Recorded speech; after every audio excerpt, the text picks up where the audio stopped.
Sir last location পেয়ে গেছি। Constable তাড়াতাড়ি চলো। আমিও যাবো স্যার। ঠিক আছে চলুন। স্যার লাস্ট লোকেশন এই ঘরটাই দেখাচ্ছে। এটা মনে হয় ভিতর থেকে লক করা আছে। কনস্টেবল দরজাটা ভেঙে ফেলো। হ্যান্ডস আপ, একদম পালানোর চেষ্টা করবে না। ওকে তোমার কি হাল করেছে গো? আমার দেখে সহ্য হচ্ছে না, আপনি একটু হাতটা খুলে দেন না। তোর এত বড় সাহস, তুই একটা বড় বিজনেসম্যানকে কিডন্যাপ করেছি। কি তুমি? ম্যাডাম আপনি একে চেনেন নাকি? হ্যাঁ চিনি, একটু কিছুদিন আগে পাগল সেজে আমার সাথে খাবার খেয়ে গেল। ওকে আমি কত যত্ন করে খাবার খাইছি, আর তুই প্রতিদিন দিলি জানোর বেমান। তুই কেন এই করেছিস বল বল। ম্যাডাম ম্যাডাম আপনি একটু শান্ত হন। ওকে আমি এমন কেস দেবো না, জীবনও জেল থেকে বেড়াতে পারবে না। এই চল।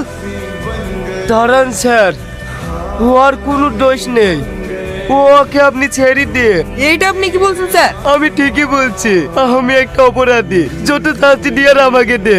কি পাগল হয়ে গেছে নাকি? এইসব কথা